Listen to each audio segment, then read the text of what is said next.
Assalamualaikum warahmatullahi wabarakatuh. Bismillahirrahmanirrahim. Alhamdulillahirabbil alamin. Wassalatu wassalamu ala asyrafil anbiya'i wal mursalin sayyidina Muhammadin wa ala alihi wa sahbihi ajma'in. Rabbi shrah li sadri wa yassir li amri wahlul 'uqdatam min lisani yafqahu qawli. Rabbana zidna 'ilma warzuqna fahma wa waffiqna 'amalan maqbula, amma ba'du. Bapak-bapak jemaah Masjid Nurul Ikhlas rahimakumullah, kita akan melanjutkan kajian tafsir kita dari surah An-Nisa. Ayat kita adalah ayat yang ke-74 sampai ayat yang ke-76. Temanya adalah berjihad atau berperang di jalan Allah Subhanahu wa taala. Untuk itu kita awali dengan membaca Al-Qur'an suratul Fatihah. Mudah-mudahan Allah Subhanahu wa taala membuka semua kebaikan untuk kita, memberikan ilmu yang bermanfaat di dunia wal akhirah. Ala hadhihi niyyah wa ala kulli niyatin shalihah. Al-Fatihah. A'udzu billahi minasy syaithanir rajim. Bismillahirrahmanirrahim. Alhamdulillahi rabbil alamin. Ar-Rahmanir Rahim. Maliki yaumiddin. Iyyaka na'budu wa iyyaka nasta'in. Ihdinas siratal mustaqim. Siratal ladzina an'amta 'alaihim ghairil maghdubi 'alaihim waladdallin. Amin. Baik, kita baca terlebih dahulu ayatnya, ayat yang ke-74 baris ketiga dari bawah, halaman 89. A'udzu billahi minasy syaithanir rajim. A'udzu billahi minasy syaithanir rajim. Bismillahirrahmanirrahim. Bismillahirrahmanirrahim. فليقاتل في سبيل الله الذين يشرون الحياة الدنيا بالآخرة. وليقاتل في سبيل الله الذين يشرون الحياة الدنيا بالآخرة. ومن يقاتل في سبيل الله فيقتل أو يغلب فسوف نؤتيه أجرا عظيما. ومن يقاتل في سبيل الله فيقتل أو يغلب فسوف نؤتيه أجرا عظيما. وما لكم لا تقاتلون في سبيل الله والمستضعفين تقاتلون في سبيل الله والمستضعفين من الرجال والنساء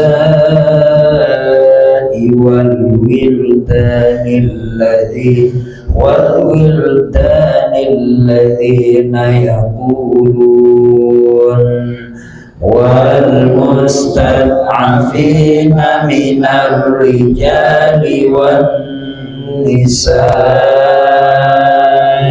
والولدان الذين يقولون ربنا أخرجنا من هذه القرية الظالم أهلها. يقولون ربنا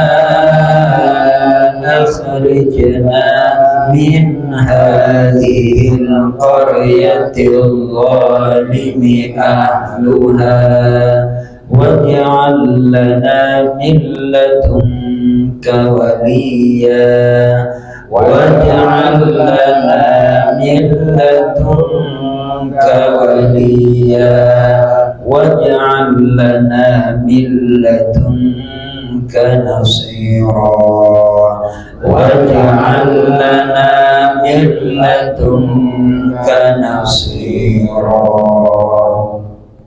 الذين آمنوا يقاتلون في سبيل الله الذين آمنوا يقاتلون في سبيل الله والذين كفروا يقاتلون في سبيل الطاغوت فقاتلوا والذين كفروا يقاتلون في سبيل الطاغوت فقاتلوا أولياء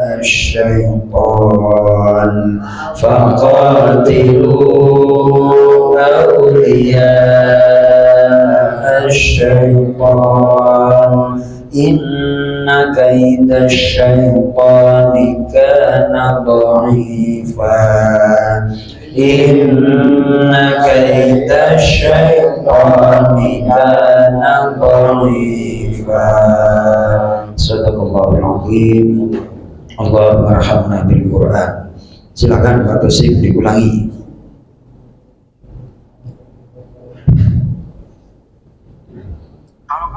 أعوذ بالله من الشيطان الرجيم بسم الله الرحمن الرحيم فليقاتل في سبيل الله الذين يشرون الحياة الدنيا بالآخرة ومن يقاتل في سبيل الله فيقتل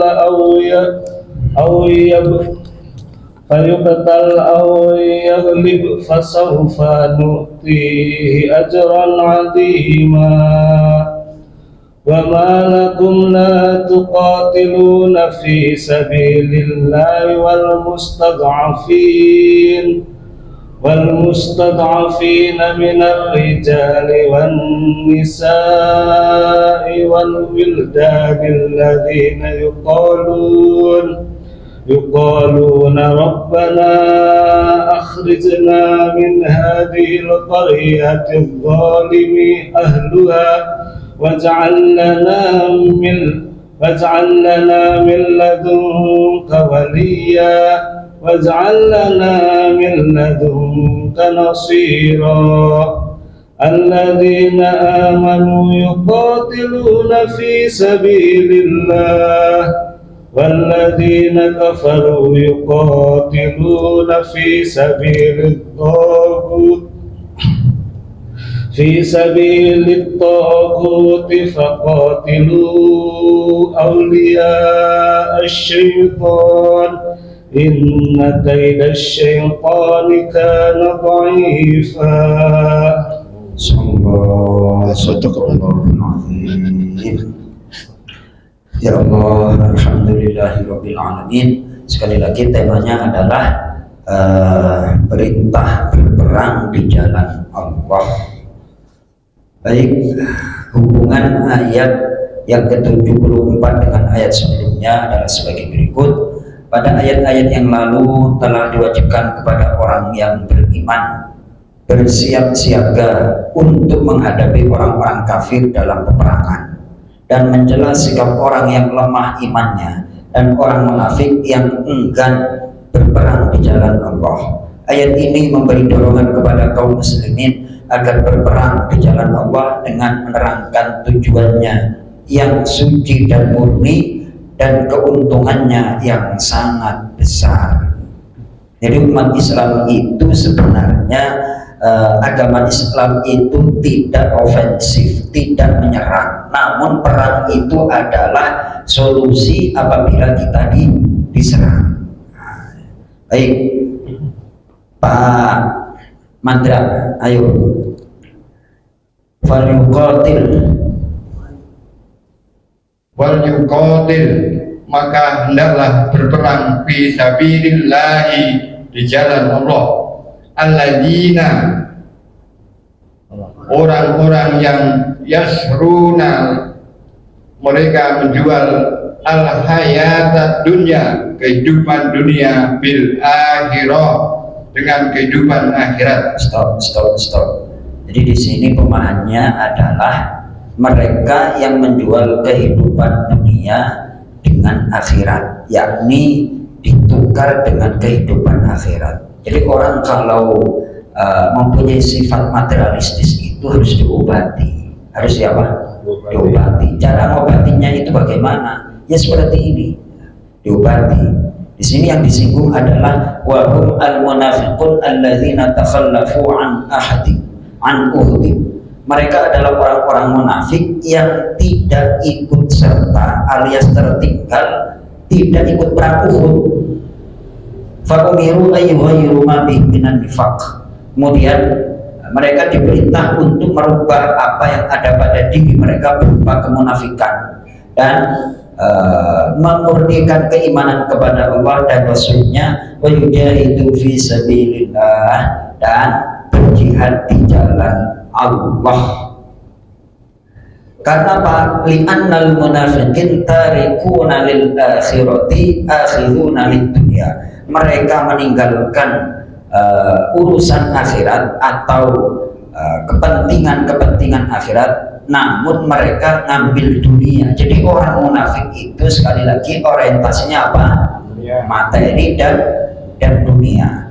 Nah, kalau kita model seperti itu, pada gilirannya, misalnya nih, mohon maaf, dulu kita itu melawan Belanda, sebenarnya Belanda itu kecil, karena Belanda itu pintar, akhirnya kita diadu domba. Siapa yang ikut Belanda dapat golden, dapat jabatan, dan seterusnya dan seterusnya. Nah, itu kan mementingkan kepentingan, jadi mudah terus, sementara menindas yang lain. Kalau kita nggak perang, lah bagaimana kita bisa menikmati kemerdekaan kalau leluhur kita itu nggak angkat senjata? Lah gimana? Masa kita jadi budak, jadi pelayan di negeri sendiri? Lah itulah yang ya, jadi nggak bisa nggak bisa dihindarkan. Yang namanya perang itu pasti ada. Seandainya hukum perang itu ditiadakan, hal yang mustahil. Lah gimana perang ditiadakan? Lah wong setiap tahun aja konflik antar satu negara, konflik. Nggak ingin perang, tapi kenyataannya ada konflik karena ada kepentingan. Lah kalau kita nggak siap siaga, nggak punya militer yang top, Pak Kosim, jadi apa tuh? Sama Amerika nggak berani, sama Cina nggak berani, ntar lama kelamaan sama Malaysia nggak berani lagi, repot. Jadi harus kemarin itu ayatnya adalah khudhu hidrakum, ambillah kehati-hatian kalian, berwaspadalah, persiapkan, dan seterusnya dan seterusnya. Lanjut Pak Mandra. Wa man yuqatil, dan siapa yang dia berperang fi sabilillahi, di jalan Allah, wa yuqtal, lalu dia terbunuh, atau dia menang, fasaufa, maka kelak nu'tihi, akan kami berikan kepadanya ajrun adima, pahala yang sangat besar. Itu setelah diberikan motivasi, diperintah, apa sih yang didapat dari perang itu? Nah, kalau perang kita terbunuh atau dia menang, akan mendapatkan keuntungan yang besar. Kalau menang dapat harta rampasan, kalau meninggal dunia gugur dapat gelar mati syahid. Ya Pak Tosim ya. Nah, coba kita berpikir, seandainya para pendahulu kita nggak angkat senjata melawan penjajah Belanda, terus nasib kita ini jadi apa? Nggak bisa ngaji gini. Jadi berpikirlah, orang-orang yang pikirannya cetek, kenapa sih Al-Quran. Kenapa sih Islam itu ada doktrin perang dan lain sebagainya? Loh, nggak ada doktrin perang aja orang perang.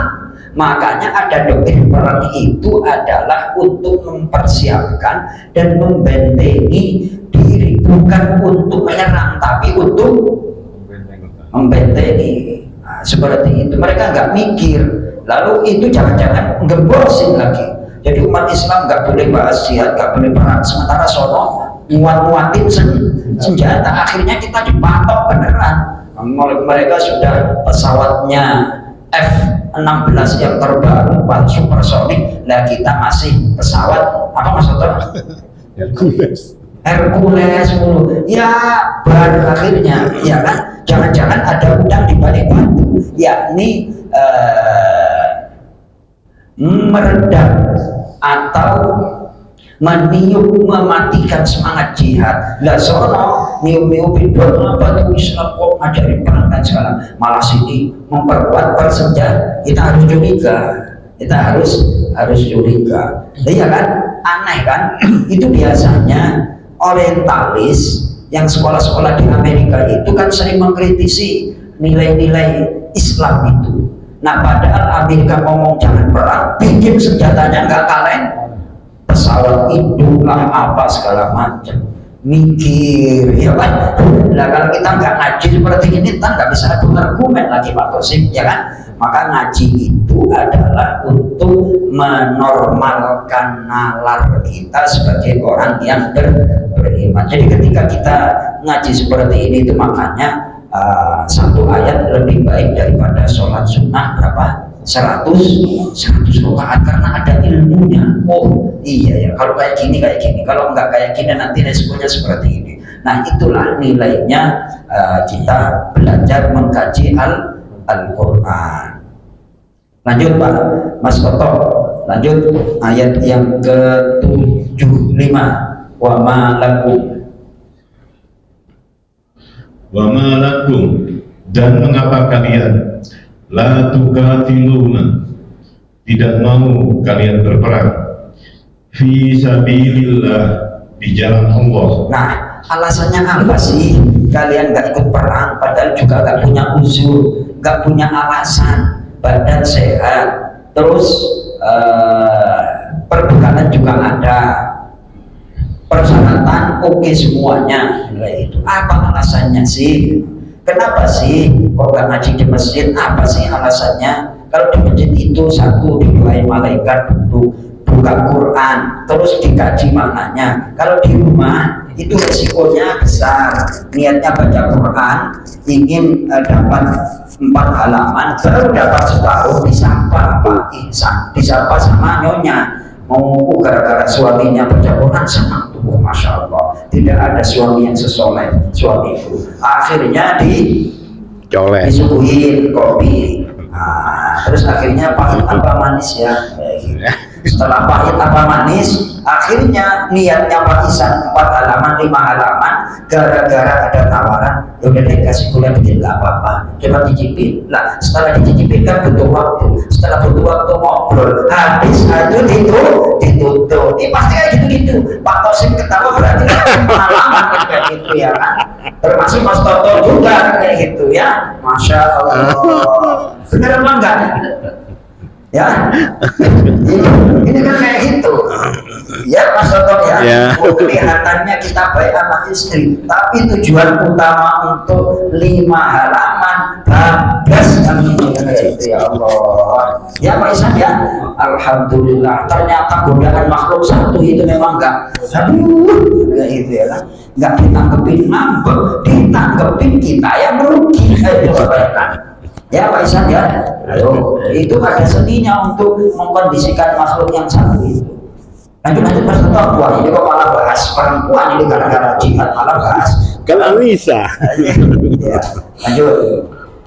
Wal musta'afina, dan membela orang-orang yang lemah, minar rijali, dari para lelaki, wan nisa'i, dan para perempuan, wal wildani, dan anak-anak tidak hijrah karena ditahan kaum kafir, allazina, yang Yaquluna, mereka berdoa, Rabbana, wahai Tuhan kami, akhrizna, keluarkanlah kami, min hazihi, dari ini, al-qaryati, negeri Mekah,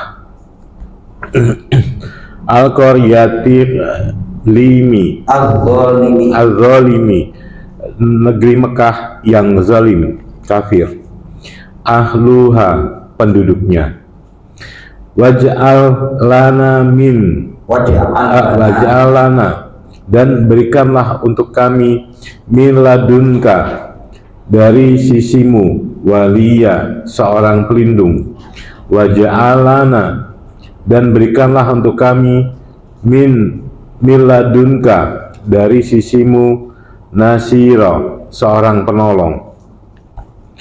Allazina, orang Stop. Jadi ayat 75 itu coba terjemah bebasnya Mas Toto, setelah berkata sekarang terjemah bebas pelan-pelan. Dan mengapa kamu tidak mau berperang di jalan Allah dan membela orang yang lemah, baik laki-laki, perempuan, maupun anak-anak yang berdoa. Ya Tuhan kami, keluarkanlah kami dari negeri ini dan penduduknya zalim. Berikanlah kami pelindung dari sisimu, dan berikanlah kami penolong dari sisimu. Baik, di sini dijelaskan maksud daripada waj'al lana min ladunka waliya. Jadikanlah untuk kami waliyan, seorang pelindung.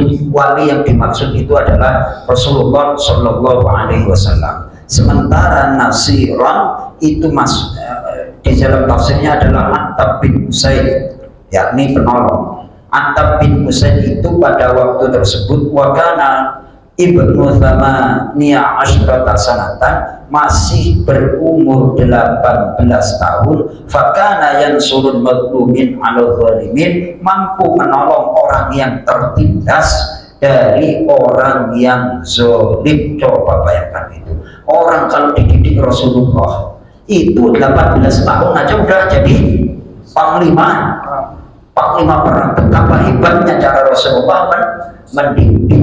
Nah, ini maka dari itu sekarang sekolah-sekolah yang mahal itu adalah sekolah yang ada pendamping kurikulum agama. Benar ya Mas Toto ya?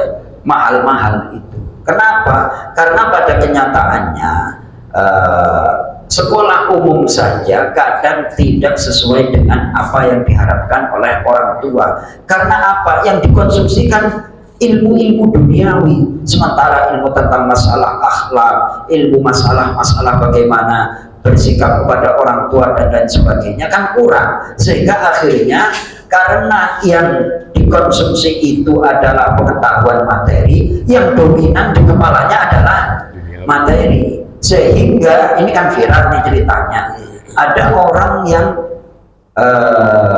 punya anak 3, terus di sekolahin lah, di sekolah umum sampai dapat gelar profesor, minimal doktor. Akhirnya mereka sukses di luar negeri. Giliran orang tuanya mau meninggal di luar negeri, boro-boro dampingi pulang aja gak mau. Itu kan ada banyak cerita seperti itu ya Mas Toto ya. Ya Allah, terus akhirnya apa? Sampai ini nyata, bukan katanya Pak Tosim. Akhirnya yang di Amerika itu gara-gara terlalu dicekoi oleh pengetahuan yang sifatnya materi, terus kalkulasi materi. Ini rumahnya di Pondok Indah, saya pernah diceritain. Akhirnya dia bilang telepon, ya, ini orang tuanya kan mau meninggal. Terus akhirnya diminta untuk pulang. Kemudian dia menyampaikan seperti ini, telepon, udah deh aku nggak bisa pulang karena kerjaan nggak bisa ditinggalin. Udah bayar ustadz aja berapa suruh ngurusin. Astagfirullahaladzim. Itu kan kayak gitu. Kenapa? Mereka nggak tahu betapa nilai berbakti kepada orang tua itu luar biasa. Wa'budullaha wa la tusyriku bihi syai'an, Allah jangan persekutukan, wa bil walidaini ihsana, dan berbuat baik kepada orang tua. Lah mereka nggak ngerti, dikira Kesuksesan materi itu bisa menyenangkan orang tua. Ya Allah ya Karim. Tuh, ya kan? Pada gilirannya bukannya di usia tua itu senang, namun di usia tua yang tinggal di penghujung ngenes, apa Pak Tosi? Ngenes. Seandainya pun pinter, bukannya pintar merawat, pintar rebutan ya Allah, benar ya Pak Isan ya. Ini kita cerita kenyataan aja, cerita apa? Cerita kenyataan, nggak usah muluk-muluk. Ya Allah, pintar bukannya rukun menyenangkan orang tua, pintar malah pintar-pintaran untuk rebutan. Ya Allah, astagfirullahaladzim. Ya Pak Isan ya, doain anak-anak kita untuk menjadi anak yang soleh, ya kan? Betul. Jaga, jangan sampai udahlah. Pokoknya kalau ibadahnya baik sekali, pasti urusan dunianya gampang beres. Ya Pak Isan ya, jangan lupa sholat. Nah, apapun sesibuk apapun, tinggalkan waktunya sholat. Kalau bisa berjamaah di masjid, usahakan di masjid. Kalau nggak ada masjid di kantor, usahakan berjamaah. Adakan sholat berjamaah. Itu nanti yang akan mengontrol di luar sholat. Gara-gara nggak sholat, pekerjaannya nggak terkontrol. Lalu Allah aja diabaikan, otomatis dilupakan. Akhirnya apa? Memprioritaskan dunia. Karena nggak tahu ilmunya, akhirnya ngawur cara kerjanya. Yakni apa? Berbuat zolim dan lain sebagainya. Bukannya dapat berkah, malah dapat apa? Musibah. Betapa enaknya Mas Toto kayak gitu, ya kan? Udah resign dari pekerjaan, sekarang bos pet shop. Setelah bos pet shop, ya kan, waktunya sholat naik motor ke Masjid Nurul Ikhlas. Nikmat banget, ya kan? Alhamdulillah. Coba Mas Toto, nikmat apa lagi yang Mas Toto dustakan? Ya Allah, badan bisa sampai apa namanya bundar kan, kayak itu kan kan saking nikmatnya itu. Alhamdulillah. Ya Pak Tosim ya. Udah nggak jadi budak. Nyaman, hidup terkontrol, itunya nyaman, enak. Makan nasi uduk tiap hari di depannya Mas Toto, nasi kuning dan segala macam. Terus ya nasi uduk, ya nasi goreng, ya kebab, ya Masya Allah. Itu nasi kucing. Ayo coba Pak Tosim, kayak apa Mas Toto nikmatnya gitu. Bos itu ya Allah ya Karim. Kerjaannya apa sih? Ya nggak ada kerjaannya ke masjid. Jadi apa namanya, tukang syuting pengajian. Masya Allah. Tuh, ya Allah ya Karim. Ya Pak Mandra ya, ayo mau ngejar nikmatnya Mas Toto, cari aja sudut indah. Ayo, yang lebih banyak duitnya banyak, tapi senikmat belum tentu bisa ngalahin Mas Toto. Masya Allah. Ini kalau saya perhatiin, ini orang kayak gitu, mungkin banyak yang lebih hebat duitnya, tapi mungkin tenternya nggak ada yang ngalahin Mas Toto. Naik motor terus bawa senjata itu, senapannya di belakang Masya Allah. Alhamdulillah. Kayak gitu. Pas lihat aja orang-orang sekeliling kita itu, kelihatannya punya masalah, ya punya masalah, yang namanya orang itu, tapi kan enjoy. Ya baik saja. Alhamdulillah.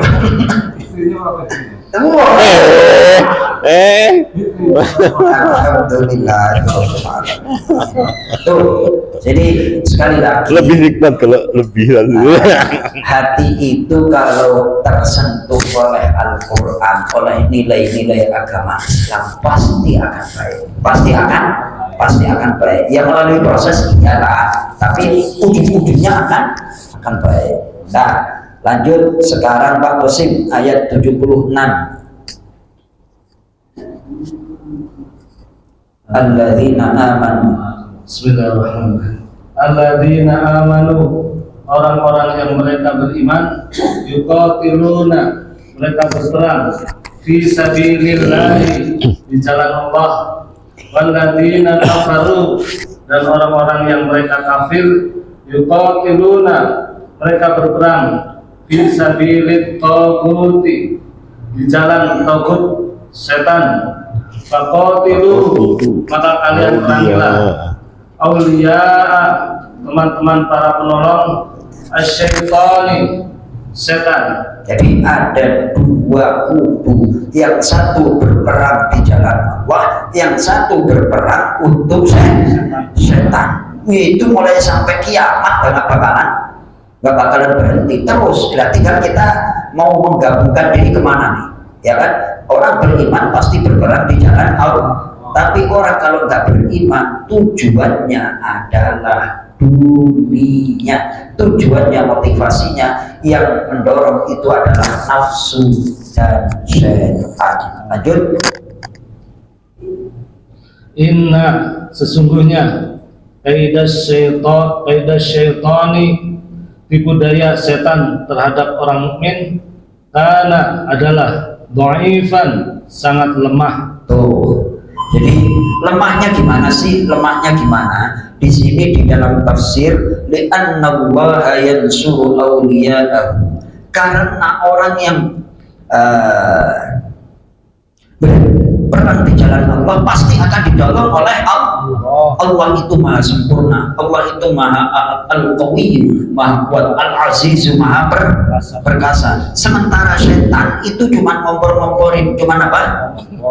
Ya Mas Toto, ya, setan itu kerjanya tukang ngompor-ngompori. Setelah terjadi musibah gak bakalan nolong. Silahkan dibuka surah Al-Hasyr. Surah apa? Surah Al-Hasyr ayat 59. Surah 59. Ayatnya ayat 16, halaman 547. Halaman berapa? 547. Baik, saya baca. Mohon disimak baris kedua dari bawah, mohon disimak aja. Kamatsali syaitani il qala lil insani kfur falamma kafara qala inni bari'un minka inni akhafu Allah rabbal alamin. Allah. Mas Toto, baca artinya.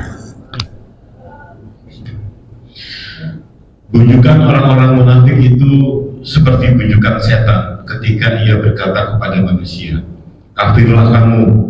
Kemudian ketika manusia itu menjadi kafir, ia berkata, sesungguhnya aku berlepas diri dari kamu, karena sesungguhnya aku takut kepada Allah, Tuhan seluruh alam. Cuman ngomong. Habis itu ketika dapat musibah cuci tangan, kabur, terbirit-birit. Tapi kalau kita di jalan Allah dalam keadaan apapun pasti akan menang. Lagi mana nggak lemah, setan nggak mau nolong, bisanya cuma ngomporin. Paham?